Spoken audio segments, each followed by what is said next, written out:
Okay, so good afternoon all of you. आज आपल्याला बघायचं आहे ह्युमन मेल रिप्रोडक्टिव्ह सिस्टीम आणि human female reproductive system. Means we are starting with the topic of sexual reproduction in animals. Okay, so in our last lecture we have seen what is sexual reproduction. It has two steps.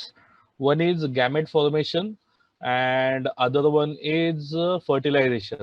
So that we have seen in our plant, higher plant. Now today we have to see the reproduction in higher animals and mainly in human beings. Okay, so this is our chapter number 3, life process in living organism 2, session 3 आपलं sexual reproduction वर आहे. Page number 28 पासून आपल्याला बघायला चालू करायचंय. So if you can see the next slide, please raise your hands.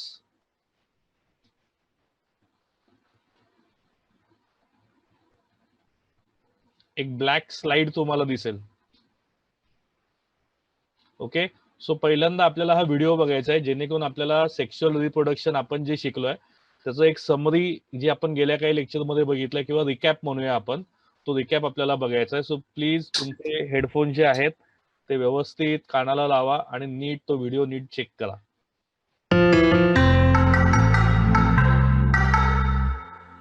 Organisms aren't immortal. They eventually die. So who will make sure that organisms will still exist in nature? A simple and efficient system in us makes sure that the species will be perpetuated, that is, continued in nature even after we die. I am referring to the reproduction system in us. And not only us, but the system in all the animals, plants, and the lower unicellular organisms is extremely important.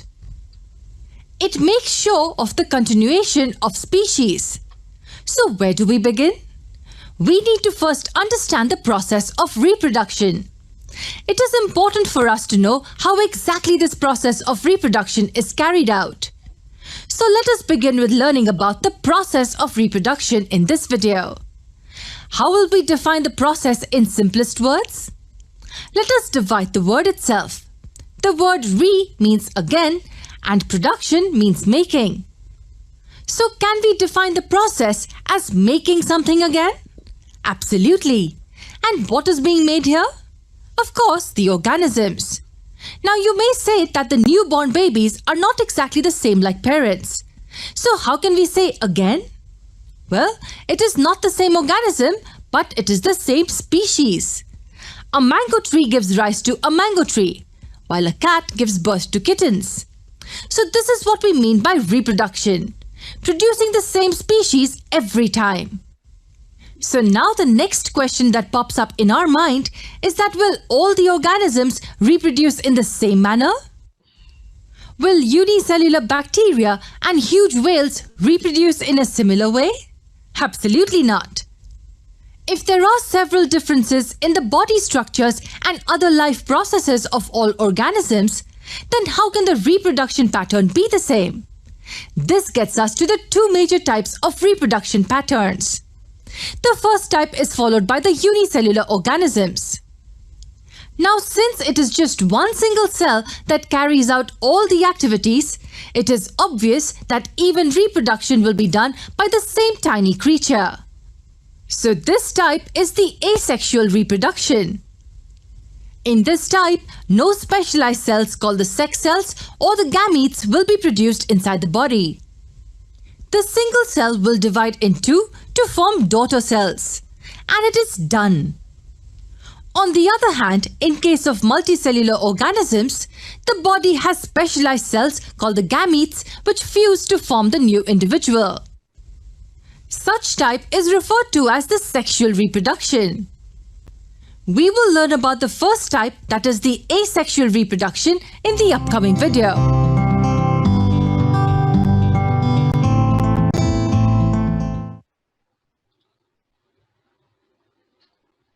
So I hope तुम्हाला सगळ्यांना व्हिडिओमध्ये काय दिलं ते कळालं असेल. आणि asexual reproduction आपण आपल्या पहिल्या सेशनला बघितलं होतं. त्यानंतर आपण सेक्शुअल रिप्रोडक्शन बघितलं होतं 2 स्टेज मधलं, गॅमेट फॉर्मेशन अँड फर्टिलायझेशन. आणि आपण प्लांट बद्दल डिटेलमध्ये सेक्शुअल रिप्रोडक्शन आपण शिकलो होतो. So today we need to see the sexual reproduction in human being, आणि त्यांनी सुरुवातीलाच तुम्हाला 3 प्रश्न विचारले. आपण ते 3 प्रश्न समजून घेऊया आधी आणि मग त्यांची उत्तरं आपण पुढच्या स्लाइडमध्ये बघूया. Which different hormones control the functions of reproductive system through chemical coordination? आता हा प्रश्न तुम्ही म्हणाल आपण कधी शिकलोय, आपण हॉर्मोन्स कधी शिकलोय, तो again page number 77 of your textbook of your 9th standard. त्याच्यावर तुम्हाला एंडोक्राइन सिस्टीमचा एंडचा जो चार्ट होता तो चार्ट दिलाय आणि त्यामध्ये आपण असे अनेक हॉर्मोन्स बघितले जे आपल्या रिप्रोडक्टिव्ह सिस्टीमला कंट्रोल करतात, जे पिट्युटरी ग्लँड कडून सिक्रेट केले जातात. त्याच्यामध्ये फॉलिकल स्टिम्युलेटिंग हार्मोन आहे, बरेचसे हार्मोन आहेत, ते आपल्याला बघायचे आहेत. सेकंड क्वेश्चन आहे, which hormones are responsible for changes in human body occurring due to onset of sexual maturity? तुम्ही लहानाचे मोठे होत आहे त्याप्रमाणे तुमची प्रत्येक एक सिस्टीम डेव्हलप होत चाललेली आहे. इन द सेम वे तुमची sexual reproductive system, organ system ही सुद्धा डेव्हलप होत चाललेली आहे आणि ती काही हॉर्मोन्समुळे होते. तर ते हॉर्मोन्स कोणते ते आपल्याला ह्या चॅप्टरमध्ये आजच्या दिवशी शिकायचं. आणि सगळ्यात महत्वाचं तिसरं, Y has government of India enacted the law to fix minimum age of marriage as 18 in girls and 21 in boys? आपल्यामध्ये 18 वर्षांच्या खालच्या मुलीचं लग्न किंवा 21 वर्षाच्या मुलाच्या खालचं लग्न याला आपण बालविवाह असं म्हणतो आणि गव्हर्नमेंटच्या कायद्यानुसार आपल्या इंडियन गव्हर्नमेंटच्या त्याला बंदी आहे. तर ती बंदी का आहे या 3 प्रश्नांची उत्तरं आपल्याला बघायची आहेत आणि ही 3 प्रश्नांची उत्तरं काही आपण आधी शिकलोय आणि त्याच्यावर डिटेल थोडंसं आपल्याला पुन्हा आता सुद्धा बघायचं आहे. So let's begin.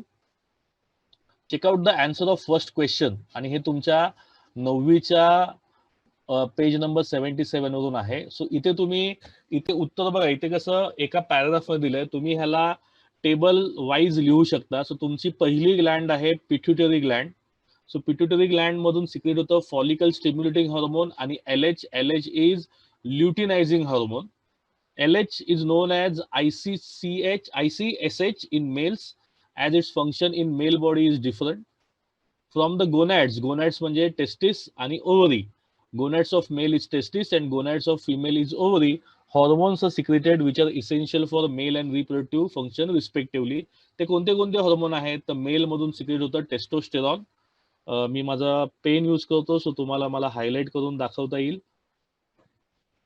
So check this out. पहिली आहे आपली पिट्युटरी ग्लँड. पिट्युटरी ग्लँड मधून तुमचे सिक्रेट होतात 2 हार्मोन, एक FSH आहे आणि एक LH आहे, जे तुमच्या रिप्रोड्यूक्टिव्ह सिस्टीमला कंट्रोल करतं. तुमच्या स्वतः रिप्रोड्यूक्टिव्ह सिस्टीम मधून इफ इन मेल्स तुम्हाला टेस्टोस्टेरॉन सिक्रेट होताना दिसतं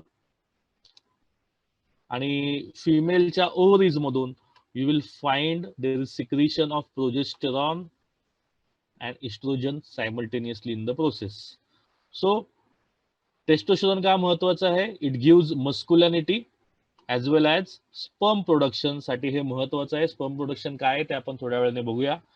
फिमेल हॉर्मोन जे आहेत त्यामुळे फिमेलच्या बॉडीमध्ये चेंजेस होतात जेव्हा त्या मुली वयात येतात, आणि टेस्टोस्टेरॉन मध्ये मुलांमुळे बदल होतात जेव्हा मुलं वयामध्ये येतात तेव्हा. अजून याचे अनेक फंक्शन आहेत ते आपल्याला डिटेलमध्ये पुढच्या स्लाइड मध्ये बघायचे आहेत.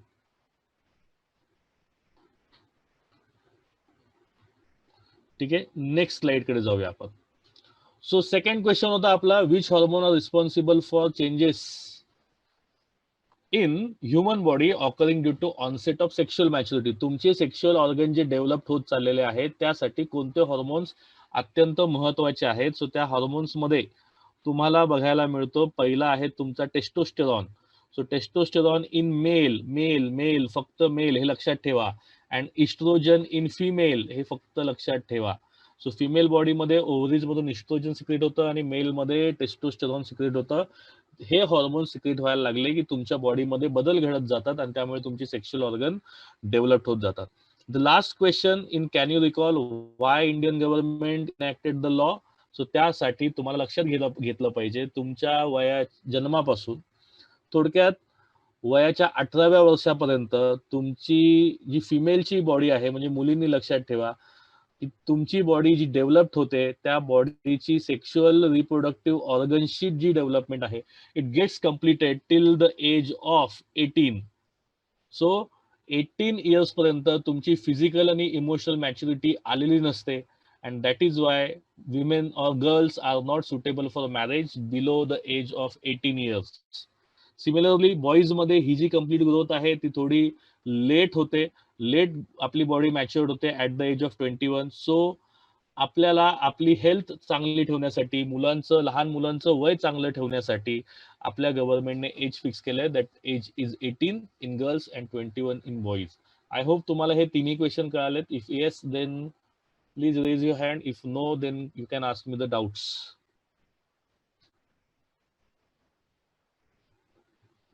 ओके, सो हे तुमच्या आधीच्या स्टँडर्ड मध्ये झालेलं आहे. So now we need to start with the sexual reproduction in human being, आणि त्यासाठी आपल्याला काही महत्वाचे जेनेटिकल पॉइंट्स बघायचे आहेत. Men have sex chromosome XY, what you have studied in 9th standard. So we have 23 pairs of chromosome, out of which 22 are autosomes and one pair is of sex chromosome. In male, we have X and Y chromosome pair. But in, guys, please lower your hand. Neeraj Talole, Pankaj, Tanvi, Kalpesh Chaudhary, Hemant Doke. Okay, so men have XY chromosome and female have XX chromosome in them. So यांच्यात सुद्धा 22 जे chromosome आहेत pairs त्या autosomes आहेत. One is sex chromosome which determine the sex, that is XX.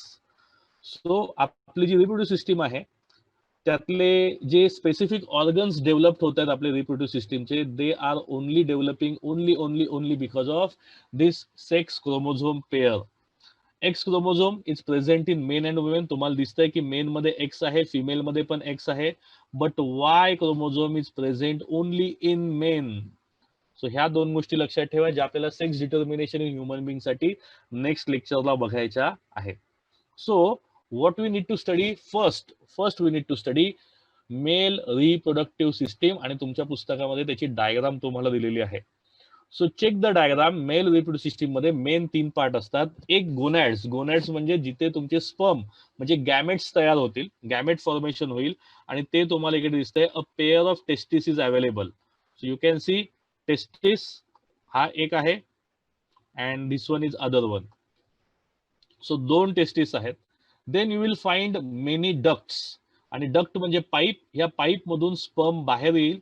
So तुम्ही ते बघताय, इथून चालू झाला, इथून तो या बाजूला येईल, या पाईप मधून वर.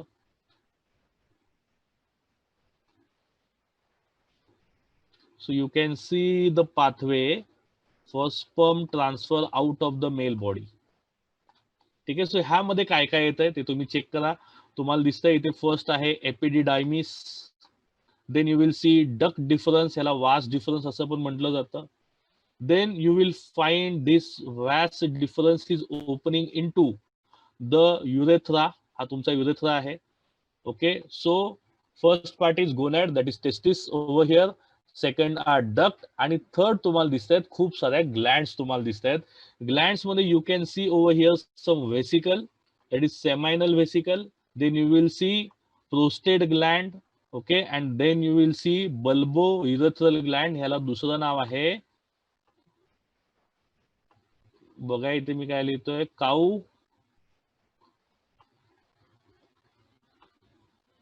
Cowper's Gland. ठीक आहे, बल्बोरेथ्रल ग्लँडला आपण म्हणतो काउपर्स ग्लँड. सो ह्या एवढ्या ग्लँड्स आहेत. So basically human male system मध्ये 3 पार्ट आहेत. Gonad, that is testis. Second is duct, pathway to run the semen out of the body.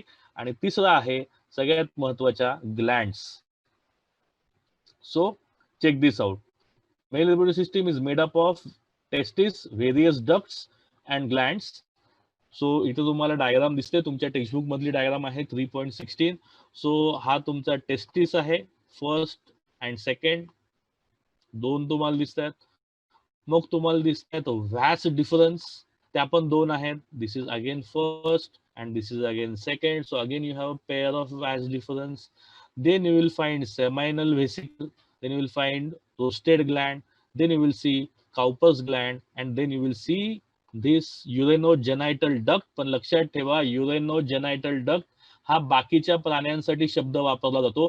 Animals पैकी ह्युमन मध्ये आपण ह्याला फक्त युरेथ्रा असं म्हणतो, हे लक्षात घ्या. युरेथ्रा शब्द आपण शिकलोय मागच्या वर्षी, आपण फिमेल आपलं एक्सक्रिटरी सिस्टीम शिकलोय.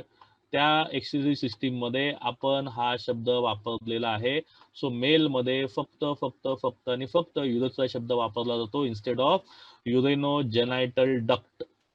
ठीक आहे. सो लक्षात घ्या, आपल्या मेल रिप्रोडक्टिव्ह सिस्टीम मध्ये तुम्हाला टेस्टिस, व्हेरियस डक्ट्स आणि ग्लँड तुम्हाला दिसते. सो टेस्टिस कुठे आहे हे तुम्हाला बघायचंय. Testis is outside the abdominal cavity, पोटाच्या खालच्या बाजूला आणि बाहेरच्या बाजूला तुम्हाला तुमचा टेस्टिस 2 दिसतील. त्या टेस्टिसला एका बॅग मध्ये ठेवलंय प्रोटेक्शनसाठी, that bag is known as scrotum. त्या बॅगला आपण स्क्रोटम म्हणतो. हे ह्या टेस्टिसचं काय आहे, कव्हर आहे. Then you will see testis contain seminiferous tubule. आता हा शब्द जो आहे सेमिनिफेरस ट्युब्यूल, हा तुम्ही मागच्या स्लाइड मध्ये बघितलाय. मी तुम्हाला मागच्या स्लाइड कडे घेऊन जातो. You can see over here, you will find a word called sperm producing tubes. आणि या स्पर्म प्रोड्युसिंग ट्यूब्सला नाव आहे आपल्या पुस्तकामध्ये सेमिनिफेरस ट्युब्यूल्स. तुम्ही ह्या टेस्टिसला कट केल्यावर आतमध्ये तुम्हाला वेगळे वेगळे पार्ट्स दिसत आहेत. हे जे पार्ट्स आहेत, हे पार्ट्स सगळे तुमचे आहेत सेमिनिफेरस ट्युब्यूल्स. सो शब्द लक्षात ठेवा, सेमिनिफेरस ट्युब्यूल. आता या सेमिनिफेरस ट्युब्यूलच्या आतमध्ये ज्या सेल प्रेझेंट आहेत त्यांना आपण म्हणतो जर्मिनल एपिथेलियम.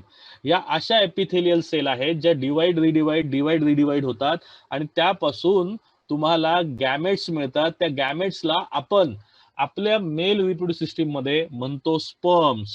आणि तुम्हाला सगळ्यांना माहिती आहे हे सेक्शुअल रिप्रोडक्शन आहे, त्यात हे गॅमेट फॉर्मेशन आहे. So it will always lead by this method. This method is known as meiosis. आणि मेयोसिस मध्ये तुम्हाला जर्मिनल एपिथेलियमच्या सेल आहेत त्या डिवाइड होताना दिसतात आणि त्यापासून मेल स्पर्म सेल तयार होतात. स्पर्म म्हणजेच मेल गॅमेट्स. ह्युमन बिंग मध्ये आपण त्याला स्पर्म असं म्हणतो, हे लक्षात घ्या. सगळ्यांना ही डायग्राम आणि हे कळालेलं आहे ह्या स्लाइडवरचं. आज मी खूप स्लो जाणार आहे. If yes please raise your hand. Doubts असतील तर विचारा. ओके, चलो, म्हणजे तुम्हाला कळलेलं आहे. आपण पुढे जाऊया. अजून काही इन्फॉर्मेशन आहे आपल्याकडे, ते आपल्याला बघायचे. सो बघा, मी तुम्हाला मगाशी सिक्वेन्स सांगितला होता की तुमचा स्पर्म ट्रॅव्हल कसा करणार. पुन्हा एकदा आपण बघूया. हा सिक्वेन्स आपल्याला खूप महत्वाचा आहे. याच्यावर आपल्याला बोर्डमध्ये क्वेश्चन येतो. सिक्वेन्सिंग, राईट सिक्वेन्सिंग लावायला येऊ शकतं, एमसीक्यू येऊ शकतो. सो लक्षात घ्या, टेस्टिस मधला जो पार्ट एपिडिडायमिसच्या कनेक्शन मध्ये आहे त्याला आपण म्हणतो रेटेड टेस्टिस. आणि तुमचा पहिला पार्ट आहे हा एपिडिडायमिस आणि रेटेड टेस्टिस हा तुमचा फर्स्ट पार्ट आहे. So I will start with the marker. So बघा, हा फर्स्ट पार्ट तुमचा रेटेड टेस्टिस. इथून तुमचा जो स्पर्म बाहेर जाणार आहे तो ह्या पार्ट मध्ये जाणार आहे. ह्या पार्टला तुमचं नाव आहे व्हॅस डिफरन्स. बघा इथे आहे. सो हा एरो मी इथे पण करतोय. सो व्हॅस डिफरन्स बघा आहे का. सॉरी, इथे पहिले व्हॅस एफरन्स आहे, लक्षात घ्या. पहिले मी पुन्हा सांगतो, रेटेड टेस्टिस इकडे, मग हा एपिडिडायमिस आहे. रेटेड टेस्टिस आणि एपिडायमिसच्या मध्ये व्हॅस इफरन्स आहे. शब्द बघा इथे इफरन्स. तिथून हा एपिडिडायमिस मध्ये जाणार. एपिडिडायमिस मधून बाहेर येणार व्हॅस डिफरन्स मध्ये. व्हॅस डिफरन्स मधून तुमचं ते इजॅक्युलेटरी डक्ट मध्ये जाणार. ही तुमची इजॅक्युलेटरी डक्ट आहे. आणि इथून ह्या पोझिशन पासून जो खाली तुमचा चालू होतो हा तुमचा युरेनोजेनायटल डक्ट आहे. तो कवर्ड आहे एका मस्क्युलर बॅगने. हे मसल्स आहेत सगळे. मी इथे पॉइंट केलाय बघा, हा मसल आहे. मसलने त्या पाईपला हे केलेलं आहे आणि त्या मसलच्या पूर्ण त्या पाईपला, त्या कव्हरला आपण म्हणतो, त्या ऑर्गनला म्हणतो पेनिस. सो हा ह्याचा सिक्वेन्स आहे. आता इथे रेटेड टेस्टिस वगैरे नावं दिली नाहीयेत. मी बघतो आपल्या पहिल्या डायग्राम मध्ये ही नावं दिलेली आहेत का. Let's check in this diagram. नाही, ह्यात पण नाही. एक स्लाइड आहे किंवा एक व्हिडिओ आहे त्याच्यामध्ये तुम्हाला रेटेड टेस्टिस, व्हॅस रेफरन्स ही सगळी नावं बघायला मिळतील. ठीक आहे. सो तुम्ही कन्फ्युज होऊ शकता का तुमच्या पुस्तकात ही नावं दिलेली आहेत पण डायग्राम मध्ये हे दिलेली नाहीये. जसं सेमिनिफेरस ट्युब्यूल हे नाव पुस्तकात दिलंय पण आणि जर्मिनल एपिथेलियम, पण हे तुम्हाला डायग्राम मध्ये कुठे दाखवलं नाहीये. तर ते ह्याच्या इनसाइड मध्ये म्हणून मी काही एक्स्ट्रा डायग्राम काय केले आहेत, ऍड केलेले आहेत. दुसरं, हे जे रेटेड टेस्टिस, व्हॅस रेफरन्स ही जी नावं आहेत तुम्हाला ते तुम्हाला तुमच्या टेक्स्टबुक मध्ये दिसत नाही, तुम्हाला डायरेक्टली व्हॅस एफरन्स आणि एपिडायमिस दिसतोय. सो त्याच्या आधी टेस्टिस आणि एपिडायमिसला कनेक्ट करणारे पार्ट आहेत रेटे टेस्टिस आणि व्हॅस इफरन्स. तुम्ही 11वीला गेलात 12वीला गेलात की तुम्हाला हे डिटेलमध्ये काय करायचं शिकायचं आहे. नेक्स्ट हे जे स्पर्म आहेत लक्षात घ्या, हे बनतात तुमच्या टेस्टिस मध्ये इन सेमिनिफेरस्टिब्यूल, बट हे तेव्हा मॅच्युअर नसतात. when they are pushed from one duct to the next, ते रेटेटेस्टिस पासून व्हॅस डिफरन्स आणि एपिडिडायमिस मध्ये येतील. So epididymis is actually school of the sperm. तुम्ही शाळेत जाता आणि तुम्ही भरपूर ज्ञान घेता आणि तुम्ही मॅच्युअर होत जाता. त्या प्रकारे तुमचे जे स्पर्म आहेत ते बऱ्याच कालावधीसाठी ह्या एपिडिडायमिस मध्ये साठवले जातात या ऑर्गनमध्ये, आणि ते तिथे साठवले गेले की ते तिकडून तुम्हाला लक्षात येईल की ते तिकडे मॅच्युअर होतात आणि ते पुढे सोडले जातात तुमच्या व्हॅस एफरन्स मधून पुढे. जसे ते अजून पुढे पुढे पुढे पुढे जातात त्यामध्ये सेमिनल वेसिकलचे सिक्रेशन येतील, प्रोस्टेट ग्लँडचे सिक्रेशन येतील, काउपस ग्लँडचे तुमचे सिक्रेशन येतील. या सिक्रेशनमुळे तुमचा स्पर्म डेव्हलप होत जाईल. तो एवढा मॅच्युअर होईल की it is able to it will be able to fertilise the ovum. तुम्हाला प्रश्न पडेल हा ओव्हम म्हणजे काय? ओव्हम म्हणजे ज्याचा फिमेल एक सेल, ज्याप्रमाणे आपण मेल गॅमेटला स्पर्म असं म्हणतो त्याप्रमाणे आपण फिमेल गॅमेटला ओव्हम असं म्हणतो किंवा फिमेल एक्सेल म्हणतो.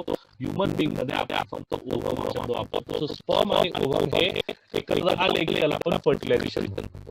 सो सगळ्यांना सिक्वेन्स समजलाय पुस्तकामध्ये, सगळ्यांनी मार्क करून घ्या तुमच्या हा सिक्वेन्स. पहिले टेस्टिस, मग व्हॅस डिफरन्स, मग एपिडिडायमिस, मग व्हॅस difference, then ejaculatory duct, and then urethra, urinogenital duct. If this is understood, please raise your hands.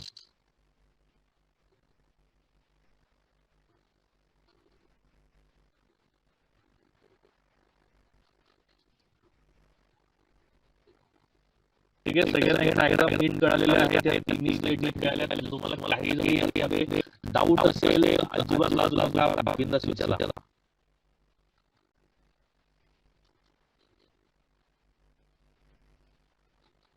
सगळ्यांनी पॉइंट्स पण हायलाइट केलेत आपल्या पुस्तकामध्ये, नोट करून घेतले तिथे पुस्तकामध्ये, ते सगळ्यात जास्त महत्वाचं आहे.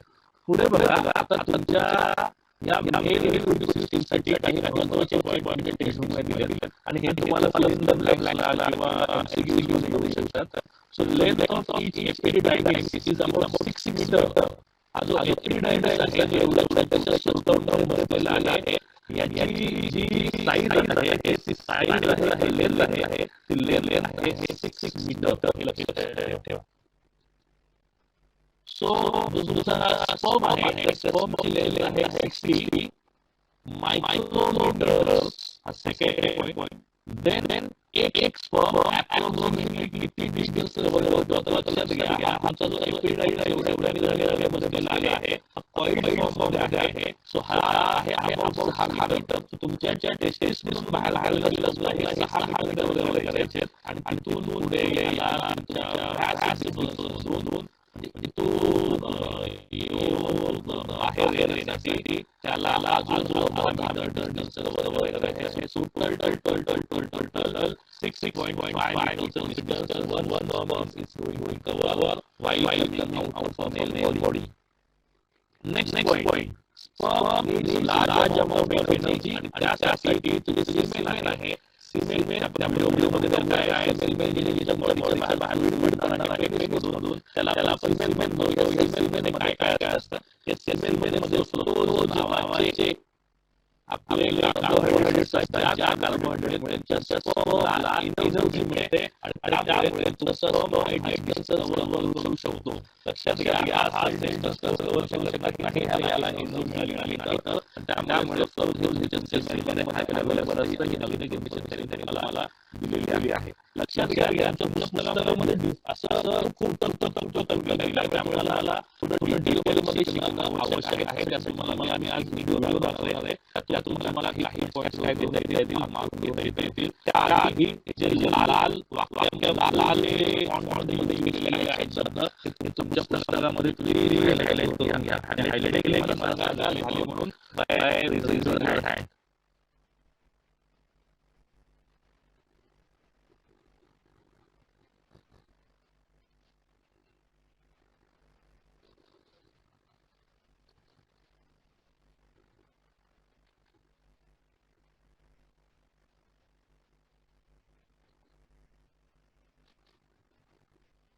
Okay so be ready for the next video. त्या व्हिडिओसाठी तुमचे सेकंड जे रेज झालेले हँड आहेत ते तुम्ही प्लीज खाली केले पाहिजेत.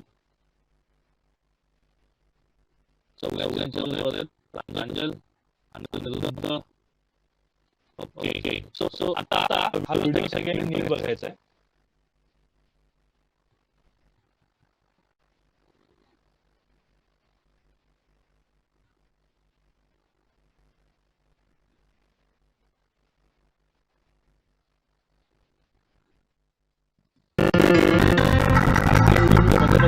थांबवत तुम्हाला काही गोष्टी सांगणार आहेत, त्या नीट तुमच्या माइंड मध्ये किंवा नोटबुक मध्ये तुम्हाला पॉइंट वाईज नोट करून घ्यायचे. त्यासाठी तुमच्याकडे स्पीड पाहिजे. If you keenly observe, every kid has characters taken from the parents. Yes, characters from both mom and dad. Have you ever wondered why this happens? Why do we find random characters in the kids which belong to the same parents? In simple language, we can say that it is because of the sexual reproduction in organisms. Yes, although the logical reasoning can be provided by genetics, we will not really get into the details of it. We will restrict ourselves to the major process responsible for this. Now you may wonder as to how sexual reproduction can be responsible for the variations in organisms.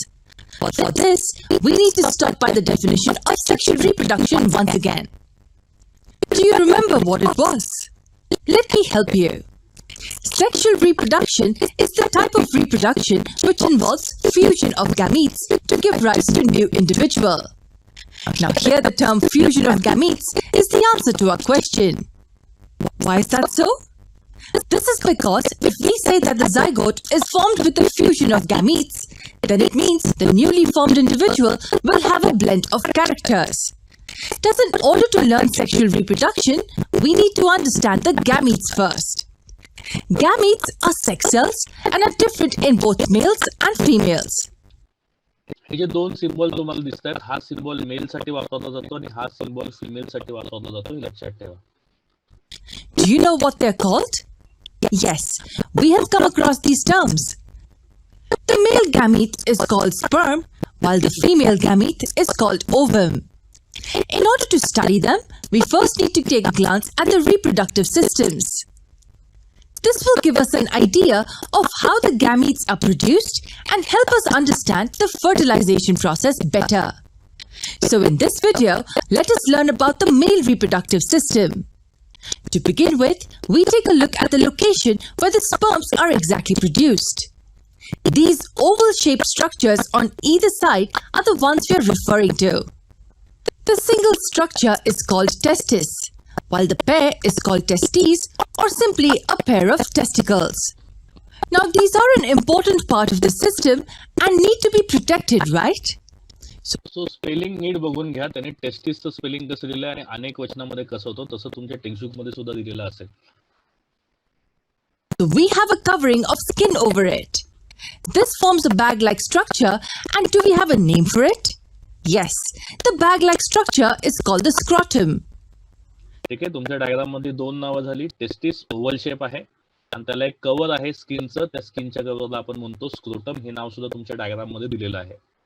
So the scrotum is the pouch which contains the testis. Now the sperms produced will have to travel in order to reach the female body. So who will make sure that the sperms are carried outside the testes?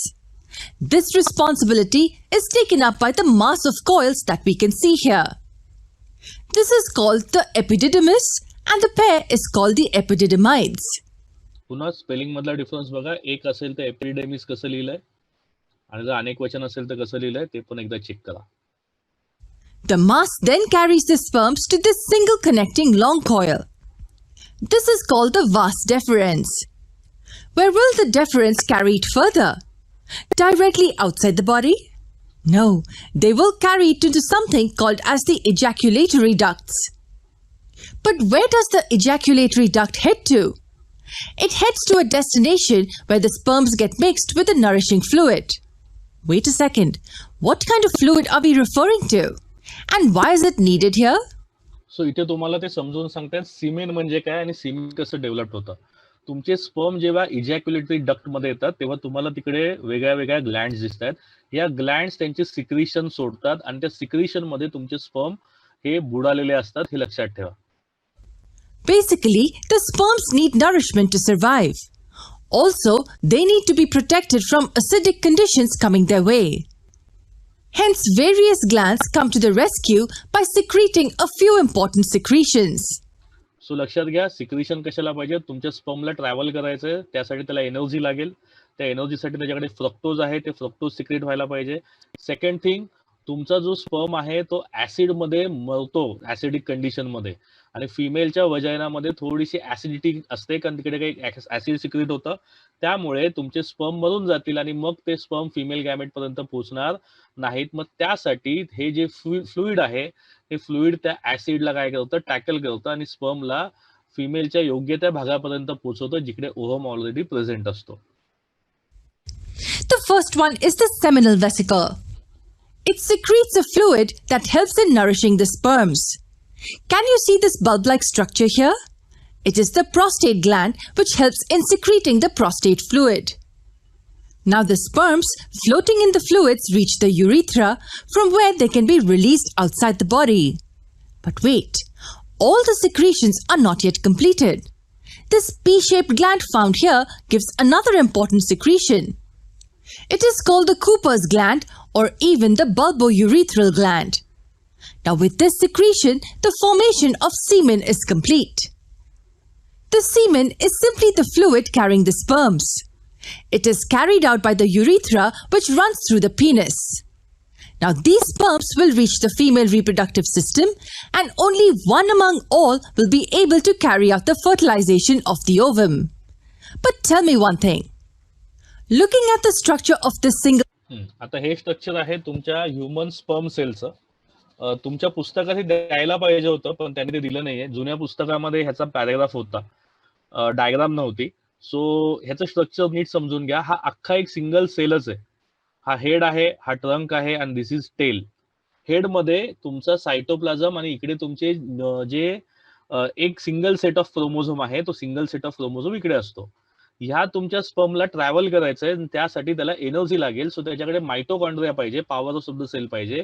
So खूप सारे mitochondria ह्या part मध्ये असतात आणि tail त्या स्पर्मला direction देतो की तो लेफ्टला जाईल, राईटला जाईल, कुठे जाईल फिमेलच्या रिप्रोड्यूक्टिव्ह सिस्टीम मध्ये. तरी डिरेक्शन डिसाइड करणारा तुमची टेल आहे, हे लक्षात घ्या. sperm, can you guess whether it is a unicellular or a multicellular structure? It is a single cell. Although the structure may not seem to be that of a single cell, the sperm is definitely unicellular. It bears a head region called the nucleus. Then it has this middle part with the mitochondria for providing energy to swim across. But then who will help in the swimming process physically? That's the business of this tail region. The tail helps in the swimming activity. Now we are done with the basics of the male reproductive system. Let me quickly recap the process we saw above. The sperms are produced by the testes. The mass of coils called the epididymis carries the sperms to the vas deferens, which is a long coil. From there, it goes to the ejaculatory duct, where it gets mixed with nourishing fluids. From there, it reaches the urethra. And after the secretion from the Cooper's gland, the formation of semen is complete. So what will we learn before the fertilization process? Of course, the female reproductive system. Do watch our next video to learn more about it. So I hope तुम्हाला बऱ्यापैकी कळालं. काही doubt असेल तर विचारा please. If no, then we can move ahead.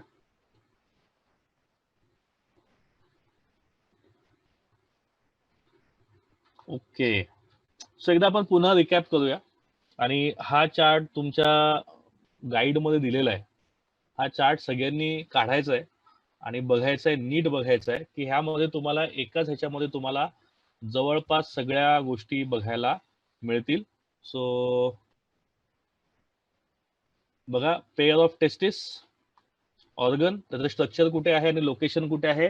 Located outside the abdominal cavity in the scrotum. Function काय आहे, testis मध्ये न्यूमरस सेमिनिफरस ट्युब्युल्स आहेत which contain germinal epithelial cell. These germinal epithelial cell divide meiotically to give haploid sperms. Sperms म्हणजे तुमचे male gametes. Okay, ह्याचं दुसरं function, it also produce testosterone to give you sexual maturity. Then सगळं tubular structure आहे. आता इथे नाव दिलंय बघा, rete testis, vas deferens, then epididymis, then vas rete testis, vas efferens, epididymis, vas deferens, then ejaculatory duct and then urethra. हा सगळा काय आहे, हा पाथवे आहे, हा पाईपचा पाथवे आहे, from which sperm travels from one tubule to the next, and at this interval they get nourished and they made mature for the fertilisation. आता ह्या ट्यूब्सला मध्ये मध्ये मध्ये मध्ये येऊन कोण भेटणार आहे, ग्लँड्स भेटणार आहे. तर ग्लँड्स मध्ये तुम्हाला माहिती पाहिजे की मेल मध्ये 3 ग्लँड्स आहेत. First is seminal vesicles, second is prostate gland and third is bulbourethral or Cowper's gland. या सगळ्यांच्या सिक्रिशनमुळे तुमचे जे स्पर्म आहेत ते मॅच्युअर होतात, फ्रक्टोज मिळतं, त्यांना एनर्जी मिळते, त्यांना प्रोटेक्शन मिळतं ऍसिड पासून आणि त्यांचा फ्लो काय होतो, वाढतो. सो हे सगळे सिक्रिशन्स ह्या ग्लँड्सनी सोडलेले plus the sperm formed in the testis, ह्याला मिळून जे बॉडीच्या बाहेर फ्लुइड पडतो तुमच्या, त्याला तुम्ही सिमेन असं म्हणता. ठीक आहे. सो हे सिमेन बॉडीच्या बाहेर कुठून पडतं, तर त्यासाठी तुमचं आहे पेनिस. पेनिसच्या आतमधला जो पाईप आहे तो आहे urethra. Urethra is common passage for urine as well as semen, हे लक्षात ठेवा. So passage of urine as well as sperm. So penis transfer the semen during intercourse and urethra is common passage for sperm and urine. हे अख्खा table तुम्ही काय करायचं आहे, तुमच्या वहीमध्ये लिहायचा आहे. तुमच्या गाईड मध्ये सुरुवातीला ज्या नोट्स दिल्या त्यामध्ये हा दिलेला आहे. हा लिहिला आणि तुमची डायग्राम तुम्हाला काढता आली तर तुम्हाला सगळं ह्युमन मेल रिप्रोडक्टिव्ह सिस्टीमचं स्ट्रक्चर आणि फंक्शन हे तुम्हाला कळालेलं आहे, हे लक्षात घ्या. ही स्लाइड सगळ्यांना कळाली असेल तर प्लीज रेज युअर हँड्स. काही डाऊट असेल याच्यामध्ये तर आता विचारा.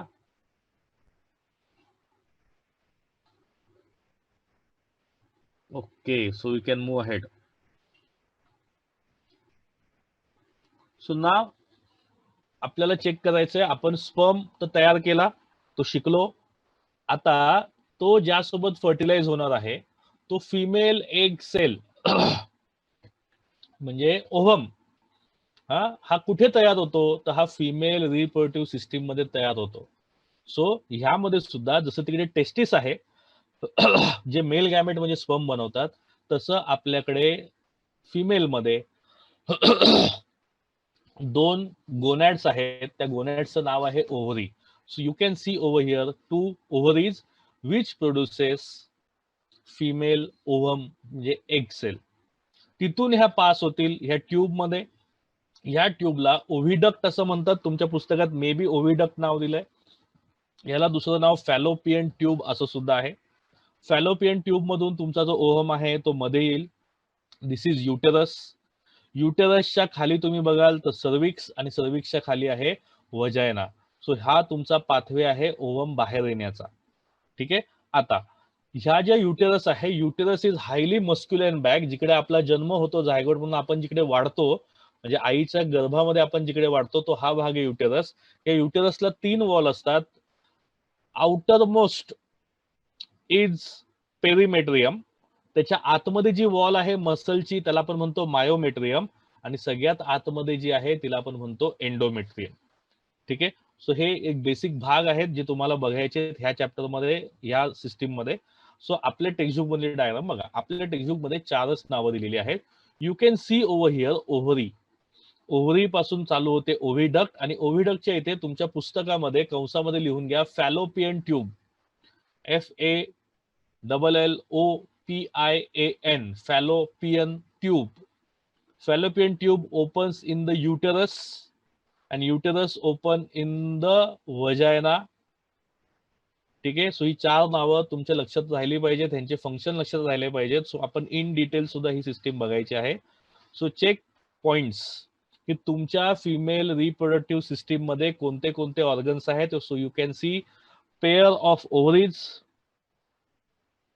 ओके, अगेन मी तुमचे नंबर पिन पॉइंट करतो इथे. So pair of ovaries, first ovary and the second ovary. Then pair of oviduct, first oviduct and second oviduct, म्हणजे pair of fallopian tube, pair of ovaries. Then one single uterus, and then inside the wall you will find bulbourethral gland, पण इकडे याला bulbourethral gland म्हणत नाही, त्याला दुसरं नाव आहे. ठीक आहे, आणि मग you can see this uterus opens into vagina. ठीक आहे, सो हे सगळ्यांनी लक्षात घ्या. Organs, so generally every month, आता फिमेलच्या ह्याच्यामध्ये काय होतं बघा, ओव्हरीमध्ये ही जी ओव्हरी आहे, ओव्हरीच्या आतमध्ये तुम्हाला छोटे छोटे छोटे छोटे छोटे छोटे गोळे दिसत आहेत. या गोळ्यांचा सिक्वेन्स ह्या पद्धतीने जाऊ द्या, असा circular. So this is formation of ovum. So ते म्हटलंय every month and single ovum is release in the abdominal cavity. एक सिंगल ओव्हम जो आहे तो इथून ॲबडॉमिनल कॅव्हिटी मध्ये ओपन होतो, and from this it will pass to the oviduct. Tanvi, any doubt? No. Control ठेवा हातावर. सो दर महिन्याला ओव्हरी मधून एक फिमेल सेल, एक ओव्हम रिलीज होणार आहे तुमच्या ओव्हिडक्ट कडे जाण्यासाठी. ठीक आहे, महिन्यातून, प्रत्येक महिन्यातून एक. सो बघा इथे ही जी ओव्हरी आहे आणि हा जो तुमचा पार्ट आहे ओव्हिडक्टचा, ह्याला म्हणतात फिम्ब्रे. इथे हे जे फिंगर लाईक प्रोजेक्शन आहे ह्याला म्हणतात फिम्ब्रे. इथे सुद्धा आहे बघा, फिंगर लाईक प्रोजेक्शन आहे. पण लक्षात घ्या, हे फिम्ब्रे आणि हे तुम्हाला डायग्राम मध्ये जरी अटॅच दिसत आहेत, पण ते ऍक्च्युली अटॅच नसतात. माझ्या व्हिडिओकडे बघा, हाताकडे तुम्हाला माझा हात दिसतोय. सो दीज आर फिम्ब्रे, आणि ह्या फिम्ब्रेच्या सेंटरला, बरोबर ह्या ठिकाणी बघा, जेव्हा मी दोन्ही पॉइंट जोडतो तिकडे तुम्हाला एक होल दिसतोय. ठीक आहे, हा जो होल आहे हा जो आहे तो तुमचा ओपनिंग आहे, present at the centre of it. So तुमच्या ओव्हरी मधून जो ओव्हम बाहेर पडेल त्याला हे फिम्ब्रे काय करतात, कॅच करतात आणि आपल्या पाईप मध्ये आतमध्ये ओव्हिडक्ट कडे सरकवतात. आता लक्षात घ्या, लाईक ह्युमन स्पर्म सेल स्वतः ट्रॅव्हल करू शकतो, पण ओव्हम स्वतः ट्रॅव्हल करू शकत नाही. त्यासाठी तुमच्या ओव्हिडक्ट मध्ये आतमध्ये सिलिया असतात. सिलिया तुम्ही 9th स्टँडर्ड टिश्यू चॅप्टर मध्ये शिकलाय. या सिलिया त्या ओव्हमला पुढे पुढे पुढे पुढे ढकलतात आणि त्याला ढकलत त्याला त्या फॅलोपियन ट्यूब मध्ये, म्हणजे ओव्हिडक्ट पर्यंत आणतात. ठीक आहे, सो फ्री एंड ऑफ ओव्हिडक्ट, हा ओव्हिडक्टचा फ्री एंड या बाजूला आहे, हा फ्री एंड आहे, ह्याला फिम्ब्रे असं म्हणतात. FIMBRIAE ही स्पेलिंग तुम्ही लिहून घ्या, fimbriae. So fimbriae is the free end of the oviduct which has opening at the center of it. oocyte enters the oviduct through that opening. त्या ओपनिंग मधून तुमचा oocyte आतमध्ये जातो. आतमध्ये ओव्हिडक्टच्या cilia are present which push that oocyte towards the uterus. हे ह्याला ह्या ओव्हिडक्ट कडे आणि ओव्हिडक्ट कडून त्या युटेरस कडे काय करतात, ढकलायचा प्रयत्न करतात आणि ते ढकलतात सुद्धा. नक्की हे व्हिडिओ मध्ये बघाल तेव्हा मी तुम्हाला परत सांगेन, तेव्हा येईल. पण ही वाक्य तुमच्या पुस्तकात दिली आहेत, ह्यांना जरा मार्क करून नीट ठेवा. ठीक आहे, सो तुमच्या पुस्तकामध्ये फिमेल रिप्रोडक्टिव्ह सिस्टीम बद्दल एवढंच दिलंय. सो ही इनकम्प्लीट इन्फॉर्मेशन आहे. For complete information we need to see the video, आणि त्यानंतर तुम्ही मला काही डाऊट असतील तर विचारा.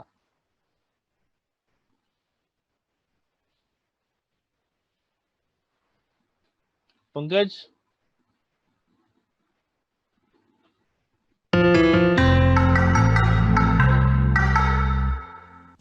We have taken a look at the reproductive system in males. Now, before moving on to the process of fertilization, we need to understand the place where this process takes place. Yes, I am referring to the female reproductive system. The site of ovum production, fertilization, and the uterus are all a part of the female reproductive system. Let's have a look at this important. So तुमच्या female reproductive सिस्टीमचे जी महत्वाची काम आहेत त्यामध्ये पहिलं काम आहे female Excel, म्हणजे ओव्हम तयार करणे, ओव्हम प्रोडक्शन. दुसरं काम आहे जो मेल स्पर्म येईल, तो मेल स्पर्म जो आहे त्याचं ह्या ओव्हम सोबत फर्टिलायझेशन घडवून आणणं आणि झायगोट तयार करणं. जो झायगोट आहे तयार झालेला तो युटेरस मध्ये इम्प्लांट करणं आणि त्यापासून बाळाची वाढ करणं, ही 3 महत्वाची कामं तुमच्या फिमेल रिप्रोडक्टिव्ह सिस्टीमला करायची आहेत. So ovum production it will happen in the ovary. फर्टिलायझेशनची साईट तुमची आहे ओव्हिडक्ट आणि जो झायगोट तयार होईल त्यापासून गर्भात बाळ तयार करणं हे काम आहे तुमच्या युटेरसचं. त्याची साईट आहे uterus. System in this video. Do you remember where we began studying the male reproductive system? Yes, it was the site of sperm production.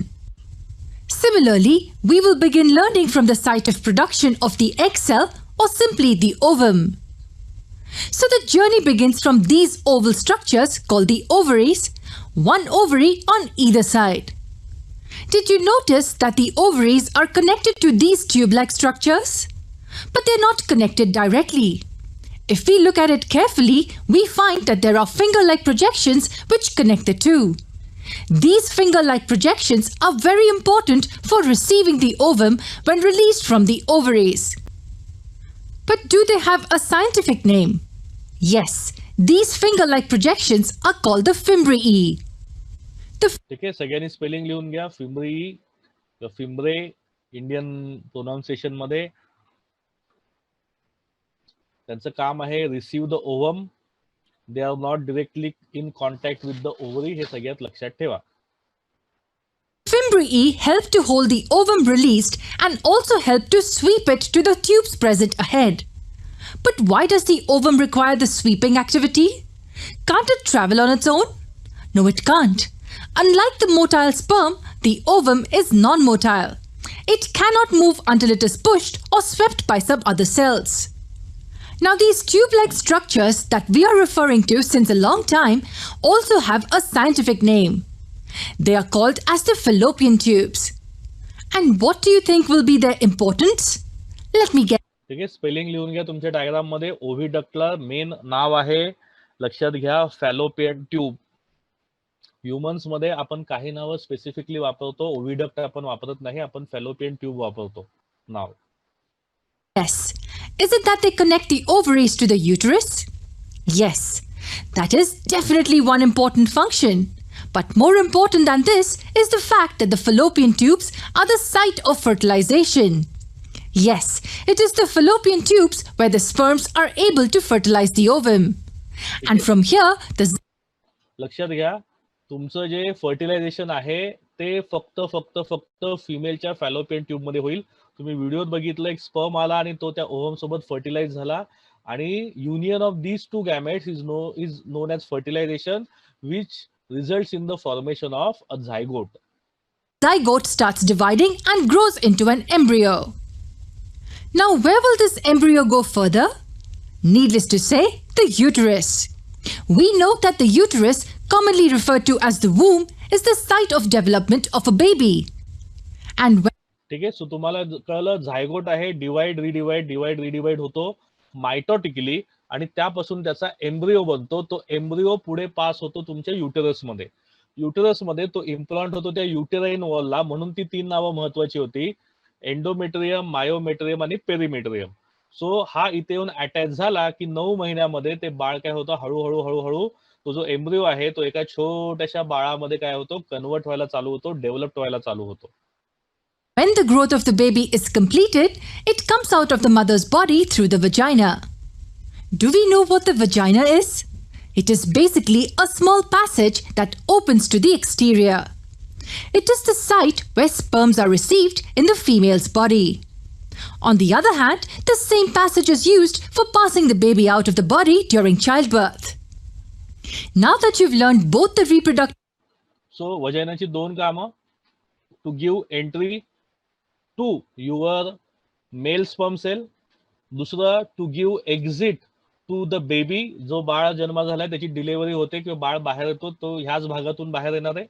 आणि तिसरं महत्वाचं काम आहे, मेन्स्ट्रुअल सायकल, मासिक पाळी जेव्हा येते तेव्हा ब्लिडिंग होतं. त्या ब्लिडिंग सोबत ते रक्त आणि ते सगळं बाहेर घेऊन जाण्याचं काम पण याच वजायना ह्या डोर मधून होतं. ठीक आहे. Systems, can you tell me which one is more complex than the other one? Just think for a moment. If you think it is the male reproductive system, then you may be wrong. Yes, the female reproductive system is more complex. The system is designed for the complete process of fertilization as well as the growth and the development of the baby. That is the reason why it is slightly more complicated compared to the male reproductive system. लक्षात घ्या, mail reproduce सिस्टीमचं काम एकच आहे की sperm तयार करायचा आणि बॉडीच्या बाहेर सोडायचा, तो फिमेल मध्ये जाईल. पण फिमेल रिप्रोड्यूस सिस्टीम मध्ये दोन महत्वाची कामं आहेत. एक, तो जो स्पर्म येईल त्यासोबत ओव्हम काय करायचा, फर्टिलाइज करायचा. म्हणजे आधी ओव्हम बनवायचा फिमेल एक्सेल, मग तो फर्टिलाइज करायचा, मग झायगोट डिवाइड रिडिवाइड होऊन एम्ब्रिओ बनेल. त्या एम्ब्रिओला पण काय करायचं, त्या युटेरसच्या आतमध्येच काय करायचं, डेव्हलप करायचं, म्हणजे डेव्हलपमेंट ऑफ बेबी होईल. ही तीन महत्वाची कामं तुमची फिमेल रिप्रोड्यूस सिस्टीम करते आणि त्यामुळे ही जरा जास्त कॉम्प्लेक्स आहे. याच्यामध्ये अजून जरा गोष्टी आपल्याला डिटेलमध्ये बघाव्या लागतील. This was just an overview of how the female reproductive system is. We would get to know how every organ in this system works efficiently when we understand the process of fertilization and the development process of the embryo in detail. For that, you need to watch our next video.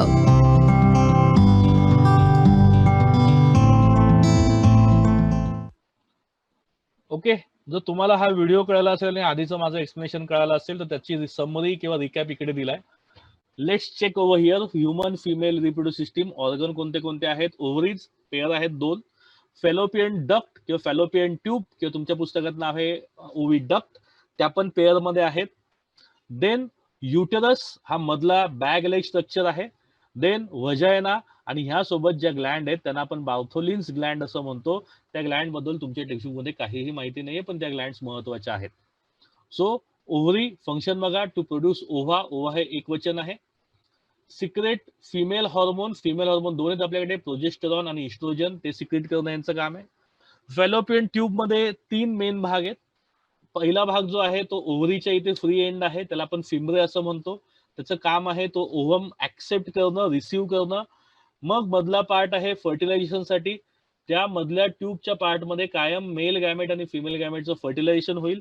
आणि जो तिसरा part आहे तो uterus मध्ये open होतो. तो तिकडून जो झायगोट बनलाय तो पुढे पास होईल. समजा झायगोट बनलेला नसेल तर ओव्हमच तिकडून काय होतो, पास होतो. हे लक्षात घ्या. हा जो फॅलोपियन ट्यूब आहे हा त्या ओव्हमला पुढे पुढे पुढे पुढे पुश करतोय. Why? Because it has ciliated epithelium cell. तर ते तुम्हाला मगाशी आपण जे बघितलं सिलिया ह्याला पुश करतात. ते आपल्याला जे मगाशी मी सांगितलं ते इकडे तुम्हाला दिलंय सिलिएटेड एपिथेलियम सेल. सो यांचं काम आहे transport of ovum to the uterus. मग uterus middle of the lower abdomen आहे. त्याचं काम आहे डेव्हलपमेंट ऑफ द फिटस, गर्भाची वाढ करणं आणि त्याला जन्म घेण्याची जी प्रक्रिया आहे, डिलिव्हरी ज्याला आपण म्हणतो आपल्या कॉमन लँग्वेज मध्ये, त्यासाठी हेल्प करणं. This is the function of the uterus. Then vagina. वजायनाचं काम काय आहे? युटेरस टू आउटसाइड, म्हणजे युटेरसचा आणि बाहेरच्या वातावरणाचा संपर्क आणणं हे त्या भागाचं काम आहे. सो वी कॅन से हा दरवाजा आहे फिमेल रिप्रोडक्टिव्ह सिस्टीमचा. हा, so this is the passage of intercourse. जिकडून पेनिस आतमध्ये येईल, तिकडून स्पर्म आतमध्ये येतील आणि इकडूनच बाळ बाहेर सुद्धा जाईल ज्याचा जन्म होणार आहे. ठीक आहे. सगळ्यात महत्वाचं हे सगळं होताना ह्या ज्या इनर वॉल आहेत युटेरसच्या आणि वजायनाच्या, त्यांच्याकडे ल्युब्रिकेशन पाहिजे. सो त्या ल्युब्रिकेशन साठी तुमचे जे बार्थोलिन्स ग्लँड आहेत ज्या वजायनल वॉल मध्ये आहेत त्या लुब्रिकेटिंग फ्लुइड सिक्रेट करतील आणि तुमच्या वजायनाचं प्रोटेक्शन करतील. ठीक आहे. आता कोणाला काही डाऊट आहे का? If you have any doubt you can ask me or else you can raise your hands. Hello दादा. बोला. दादा, त्या व्हिडिओ मध्ये नॉन मोटेल म्हणून शब्द आलता, म्हणजे काय? ओके. मोटाईल आणि नॉन मोटाईल हे 2 शब्द आहेत. मोटाईल म्हणजे अशी गोष्ट, असा सेल जो मूव्ह होऊ शकतो, जो स्वतःची हालचाल घडवून आणतो, एका ठिकाणाहून दुसऱ्या ठिकाणी जातो. दुसरा नॉन मोटाईल म्हणजे जो मुवमेंट करू शकत नाही, जो एका ठिकाणाहून दुसऱ्या ठिकाणी सेल जाऊ शकत नाही. मोटाईल हा शब्द लोकोमोटिव्ह इंजिन, ज्याला तुम्ही लोकल म्हणता, लोकल ट्रेन्स म्हणता, त्याला ऍक्च्युली लोकोमोटिव्ह इंजिन म्हणतात. मोटिव्ह हा शब्द मोशन पासून आलाय. मोशन शिकलोय आपण फिजिक्स मध्ये, बरोबर. मुव्हमेंट म्हणजे मोशन.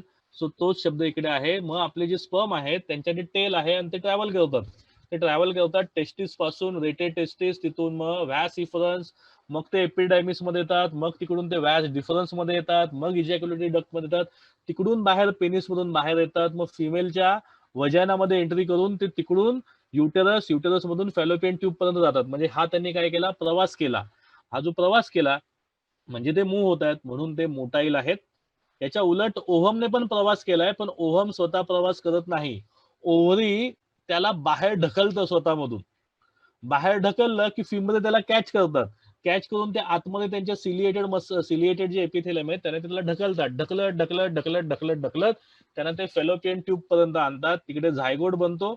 मग झायगोट बनल्यावर पुन्हा त्या झायगोटला ढकललं जातं पुढे पुढे पुढे पुढे युटरस मध्ये. इथे ढकलावं लागतं, म्हणून त्यांची मुवमेंट ते स्वतः करत नाही, म्हणून आपण त्यांना नॉन मोटाईल सेल असं म्हणतो. कळलं नीरज? हो दादा. हा चला, अजून काही क्वेश्चन? सो लक्षात घ्या, दोन्ही ऑर्गन सिस्टीम आहेत, त्यांचे ऑर्गन्स तुम्हाला माहिती पाहिजेत आणि त्यांचे फंक्शन्स तुम्हाला माहिती पाहिजेत. 10वी मध्ये तुम्हाला त्यांचं फक्त लोकेशन माहिती पाहिजे. डायग्राम तुमच्या समोर आली तर तिकडे लेबल असतील ABCD, ते लेबल तुम्हाला सांगता आले पाहिजेत आणि त्यांचे फंक्शन सांगता आले पाहिजेत. त्यांचं डिटेल स्ट्रक्चर तुम्हाला स्टडी मध्ये नाहीये हे लक्षात ठेवा. ठीक आहे. सो या दोन्ही ज्या आपल्या सिस्टीम आहेत त्यांचं काम आहे गॅमेट फॉर्मेशन. सो इथे महत्वाचा मुद्दा येतो, हे गॅमेट फॉर्मेशन होतं कधी? जसं काल प्रांजलचा प्रश्न होता की झाडांचा फ्लॉवरिंग सीझन किंवा झाडं रिप्रोडक्टिव्ह फेज मध्ये आली हे कसं कळतं? तुम्ही सांगितलं होतं की त्याला फुलं येतात. तसं आपल्यामध्ये गॅमेट फॉर्मेशन होतं, तर ते कसं होतं, कधीपर्यंत होतं, थांबतं का, हे सगळं आपल्याला ह्या पॉइंट मध्ये बघायचं आहे, ज्या पॉइंटचं नाव आहे गॅमेट फॉर्मेशन. तुम्हाला क्वेश्चन येऊ शकतो, right a note on gamete formation. So see the first point, both the gametes sperm and ovum are formed by meiosis in respective male and female reproductive system. Then sperms are produced in testis of the male from the beginning of the maturation or puberty till death. आता ही puberty हा शब्द काय आहे? Beginning of maturation. म्हणजे तुम्ही mature केव्हा होता? वयाच्या 21व्या वर्षी. ती मॅच्युरिटीची स्टेज स्टार्ट केव्हा होते तुमची? ती चालू होते जेव्हा तुम्हाला टीनेज लागतं. 13-14 हे एज जेव्हा चालू होतात तेव्हा तुमच्या बॉडीमध्ये जे टेस्टिस आहेत ते टेस्टिस स्पर्म प्रोड्यूस करायला चालू करतात. ठीक आहे. पण ते हायली डेव्हलप नसतात तुमचे ऑर्गन. ते ऑर्गन मॅच्युअर होतात जेव्हा तुमचं वय 21 होतं तेव्हा. पण त्या वयापासून साधारण ते तुम्ही मरेपर्यंत मेल्स मध्ये टेस्टिस मध्ये स्पर्म्स तयार होतात. मग फिमेल मध्ये पण स्पर्म मरेपर्यंत तयार होतं का? सॉरी, फिमेल मध्ये पण ओव्हम जे फिमेल एग सेल किंवा फिमेल गॅमेट्स हे मरेपर्यंत तयार होत असतात का? तर तसं नाहीये. फिमेल मध्ये थोडं वेगळं आहे. सो लक्षात घ्या, फिमेल मध्ये काय, at the time of birth, म्हणजे जेव्हा तुमच्या आईने जन्म घेतला होता, जेव्हा आई ती लहान बाळ होती तेव्हा तिच्या ओव्हरीज मध्ये 2 to 4 मिलियन इमॅच्युअर oocytes होते. लक्षात घ्या. सो जन्मतःच आईच्या आपल्या ओव्हरीमध्ये 2 ते 4 मिलियन इमॅच्युअर oocytes होते. हे oocytes डेव्हलप व्हायला चालू होतात पुन्हा टीनेज पासून. So oocytes mature and is release from the ovary every month from the beginning of maturity up to the age of menopause. Pause शब्द आला म्हणजे ही क्रिया थांबते at the age of 45 years. जेव्हा आपली आई 45 वर्षाची होईल किंवा होते तेव्हा तिच्या बॉडीमध्ये oocyte पासून ओव्हम तयार होण्याची क्रिया थांबते. सहसा 13व्या 14व्या 15व्या वर्षापासून मुलींना पाळी जी यायला लागते त्याला आपण म्हणतो की ओव्हम तयार होण्याची क्रिया चालू झाली. ही क्रिया त्या वर्षापासून ते 45 वर्षापर्यंत दर महिन्याला एक ओव्हम ती बाहेर बॉडीच्या बाहेर किंवा ओव्हरीच्या बाहेर काय करत असते, रिलीज करत असते. हे लक्षात घ्या. सो मेल्स मध्ये स्पर्म प्रोडक्शन लाईफ लॉंग असतं, पण फिमेल मध्ये ते 45 इयर्सच्या एज पर्यंत असतं. जेव्हा ती ओव्हम रिलीज करायला चालू करेल पहिल्यांदा त्या स्टेजला आपण म्हणतो मेनार्च, MENARCH. आणि जेव्हा फिमेल बॉडी ओव्हम रिलीज करायचं, ओव्हरी ओव्हम रिलीज करायचं बंद करते त्या फेजला आपण म्हणतो मेनोपॉज. मेनोपॉज हा शब्द आहे. देन व्याख्या तुम्हाला दिली आहे पुस्तकामध्ये, हायलाइट करा. Menopause is the stoppage of functioning of female reproductive system. Reproductive system काम करायचं बंद करते, ओव्हरी काम करायचं बंद करते. ते कुठल्या वयात करते? ती साधारण अप्रॉक्सिमेटली 45 इयर्सला ते बंद करते. सो त्याला आपण मेनोपॉज असं म्हणतो. So at the age of about 45 to 50 years, हे जे 45 to 50 इयर्स आहेत तेव्हा secretions of hormone controlling the function of female reproductive system either stops or become irregular. लक्षात घ्या, जेव्हा मासिक पाळी चालू होते तेव्हा पण हॉर्मोनचं जे फंक्शन आहे ते थोडंसं इरेग्युलर होतं. ते सेटअप होतं 2 ते 3 ते 5 वर्षामध्ये. म्हणून 13व्या वर्षी जर पहिल्यांदा मासिक पाळी आली तर 18व्या वर्षापर्यंत तुमच्या मासिक पाळी कंटिन्युअस व्यवस्थित दर महिन्याला यायला चालू होतात, कारण तुमचे हॉर्मोन्स जे आहेत त्यांचं फंक्शन तुमच्या बॉडीला सूट व्हायला लागतं. सिमिलरली मेनोपॉजच्या वेळेला तुमचं फंक्शन हळूहळू इरेग्युलर होतं आणि मग शेवटी ते काय होतं, हळूहळू बंद होतं. ते बंद झालं की तुमच्या ज्या मासिक पाळ्या आहेत त्या पण इरेग्युलर व्हायला चालू होतात. म्हणजे ओव्हमचं जे प्रोडक्शन आहे दर महिन्याला एक, ते थोडं इरेग्युलर व्हायला लागतं आणि फायनली ते काय होतं, थांबतं. ठीक आहे. आणि त्यामुळे जो होतो त्या घटनेला, त्या कंडिशनला आपण मेनोपॉज आलाय असं म्हणतो, मेनोपॉज झालाय असं आपण म्हणतो. ठीक आहे. सो हे पॉइंट तुमच्या पुस्तकामधलेच आहेत, दिलेले आहेत, ते लक्षात घ्या. So from the age of puberty up to the menopause, बघा किती वर्ष झाली. कमीत कमी जी पाळी येऊ शकते एकाला तर 10, जास्तीचं 17 ह्या वयापर्यंत, ह्याला आपण प्युबर्टीचं एज म्हणतो. म्हणजे लक्षात ठेवा, तुम्ही आता ज्या वयामध्ये आहात त्याला आपण प्युबर्टीचं एज म्हणतो. जेव्हा तुम्ही लग्नाच्या वयाचे व्हाल, म्हणजे मुली 18 वर्ष आणि मुलं 21 वर्ष, तेव्हा आम्ही म्हणतो की मुलं आता अडल्ट होत चाललेली आहेत, म्हणजे ते प्रौढ होत चाललेले आहेत, म्हणजे त्यांची रिप्रोडक्टिव्ह सिस्टीम ही फुल्ली मॅच्युअर्ड झालेली आहे. ठीक आहे. सो त्यापासून ते 45-50च्या वर्षापर्यंत फिमेलमध्ये, मेलमध्ये लाईफ लॉंग, पण फिमेलमध्ये ह्या वयापर्यंत दर महिन्याला एक ओव्हम रिलीज होत असतो. आता साधारण ऍव्हरेज तुम्ही लक्षात घ्या किती महिने झाले. तुम्ही पकडा एक ऍव्हरेज 14व्या वर्षापासून ते 45व्या वर्षापर्यंत किंवा 15व्या वर्षापासून 45 वर्षापर्यंत किती वर्ष झाली रे? एनीवन? किती वर्षांचा स्पॅन आहे हा? जवळपास 30 वर्षांचा स्पॅन आहे. 30 वर्षामध्ये प्रत्येक वर्षाला 12 महिने, 12×36 येते लक्षात.